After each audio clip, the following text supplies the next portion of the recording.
Bonjour et bienvenue à ce nouvel extrait issu de la formation Power BI de FMC Digital. Durant cette vidéo, vous allez découvrir une fonctionnalité très intéressante.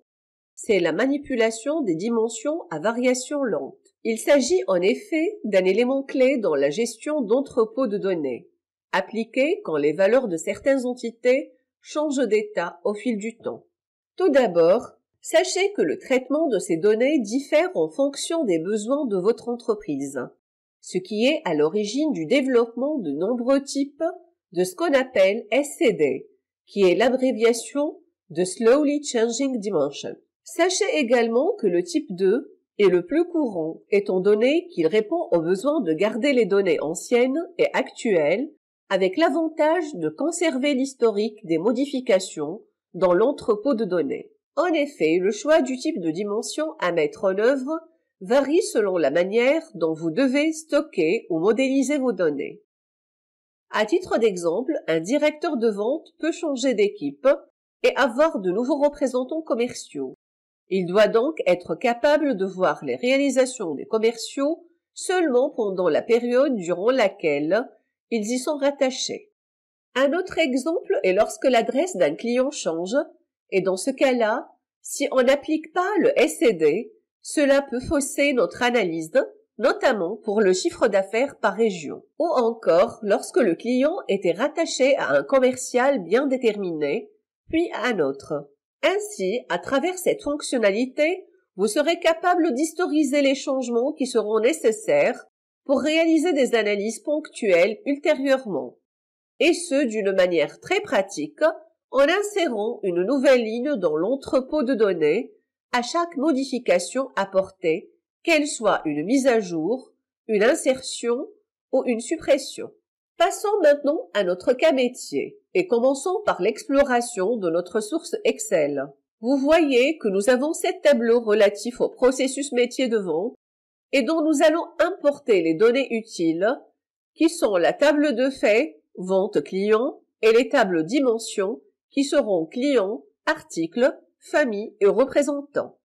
En observant cette table-ci, vous remarquez que l'affectation des directeurs commerciaux a changé entre 2019 et 2021. L'évolution de la structure de la société au fil des années peut être représentée dans ce simple organigramme permettant de visualiser que le service commercial a été dirigé par Camus André, Danny Jérôme et Pierre Albert pendant les années 2019 et 2020, et que cette organisation interne a changé de manière à ce que celui-ci n'en fait plus partie en 2021. Il est clair que ce type de changement ne se produit pas très souvent, mais il implique des modifications dans le système transactionnel, d'où l'utilité de l'utilisation d'une dimension à variation lente qui va permettre de suivre ce type de modification avec fluidité. L'objectif de cette vidéo consiste donc à vous montrer à travers cet exemple comment implémenter un SDC de type 2 pour avoir les informations exactes en changeant d'année et de directeur commercial, tout en évitant les problèmes de relations que nous pouvons rencontrer. Vous voyez que nous sommes partis de ce rapport statistique client basé sur les données que nous avons importées dans Power BI. Nous avons bien notre table de fait, vente client, et nos tables dimensions, dont la table représentant qui contient l'historique des changements. Je me rends dans la vue modèle et je vais essayer de relier cette dimension à notre table de fait en y glissant le champ code représentant. Toutefois, un message d'avertissement s'affiche qui indique qu'il s'agit d'une relation plusieurs à plusieurs, étant donné qu'il y a plusieurs enregistrements pour chaque valeur dans le champ code représentant pour les deux tables. Pour résoudre ce problème, nous devons ajouter une nouvelle colonne, généralement appelée clé de substitution, qui va nous garantir l'unicité des lignes. Dans notre cas, nous allons opter pour une colonne d'index qu'on peut ajouter à partir de Power Query. Vous voyez que cela permet de fournir un identificateur unique pour chaque ligne. Bien évidemment, ce même champ doit être ajouté au niveau de la table vente client pour pouvoir faire la liaison entre ces deux tables.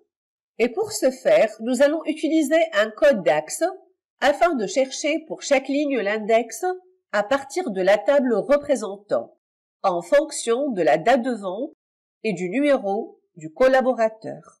Je fais donc un clic droit ici, puis nouvelle colonne.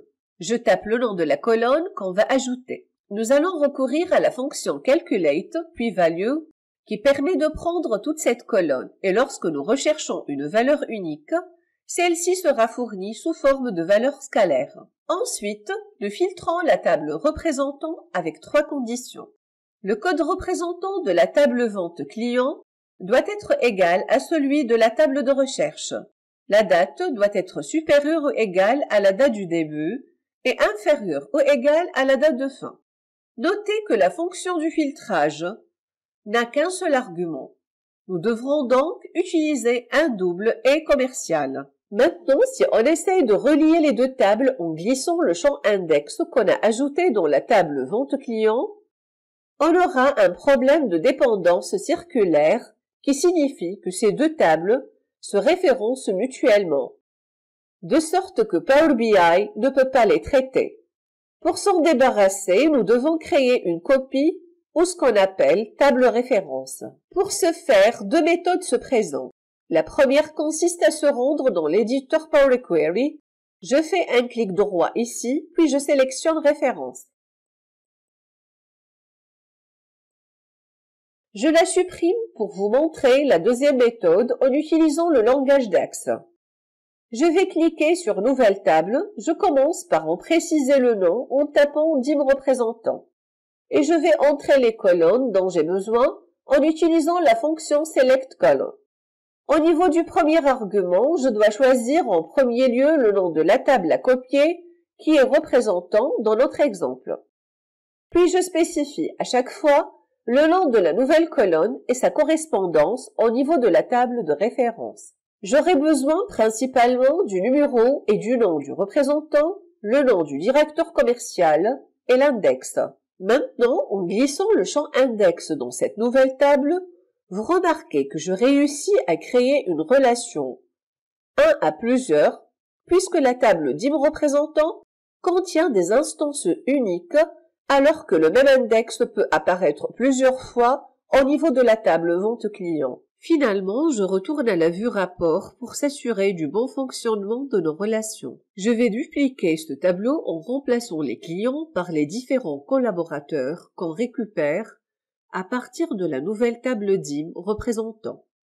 Et donc, nous obtenons la réalisation en termes de chiffre d'affaires pour chacun d'eux. Puis j'ajoute un nouveau segment qui contient les noms des différents directeurs commerciaux.